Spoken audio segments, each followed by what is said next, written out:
How to reestablish a relationship that has been broken. Hello, y'all. I'm Diana Brienne.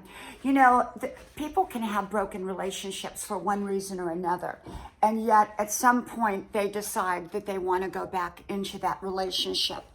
And so, how do you reestablish a relationship that has been broken? Well, it's not always easy, and sometimes it's easier said than done. And so, how do you do it?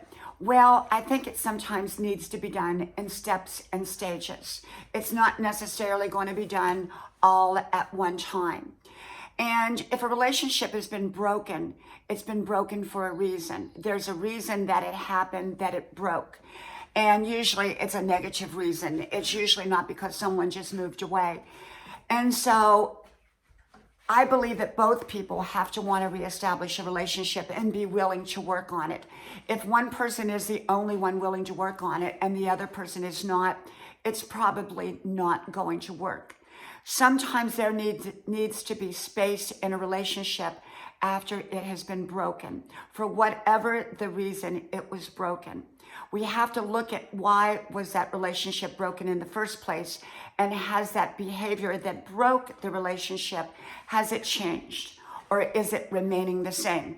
If it remains the same, it's likely not going to change unless we change our perspective about it and are willing to accept that kind of behavior. And sometimes with some distance, we can accept a person for the way they are rather than the way we want them to be. But we have to limit that relationship in some way, meaning that we may not be able to have the kind of relationship that we truly would want or dream of for it to be. But at some level, we can have a relationship. Sometimes we can reestablish a relationship and make it even better than the way it originally was. Sometimes we can reestablish a relationship and make it the exact way that it was.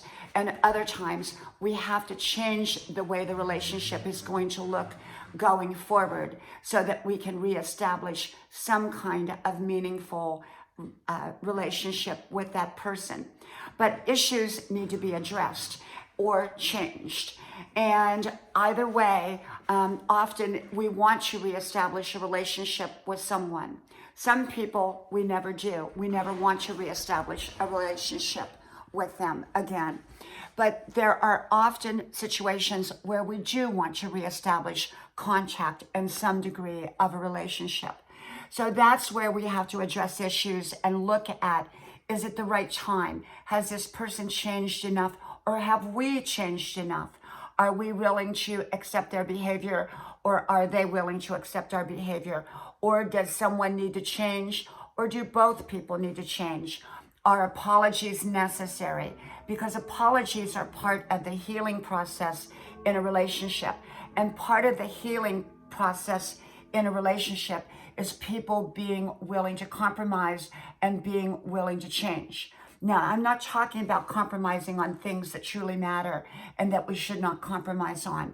I'm talking about some compromising where we can compromise to the degree that we can enter back into the relationship successfully and stay there. If we do it prematurely, often it's not going to work. So the timing has got to be good, meaning that there has got to have been enough time for that relationship to have had its separation or its distance for people to clear their minds, clear their perspectives, and get a better handle on not just their behavior, but each other's and what each other wants out of the relationship. You know, sometimes people go back in and try to reestablish a relationship only to find that they cannot do it. And that can happen. And yet often we will try more than once, more than twice. We will keep trying on significant, important relationships. That's natural and normal until we can either decide that we can't reestablish a relationship anymore, or that we have to change our perspective on it, our way of handling it, and that other person has to be willing to do that as well. If they're not willing to do that, it's probably not going to work. So I believe in taking the time, giving enough space in there for each of the people to gain their perspective what they're willing to compromise on, what they're willing to change, what they're willing not to change, and what they're willing to accept. Whether they're going to go back to the exact same kind of relationship, a different kind of relationship with each other, or one that is completely brand new, or one that is even better. Okay? From my house to yours, may God bless you. I hope you like, share, subscribe, and I hope to talk to you soon again. Bye-bye.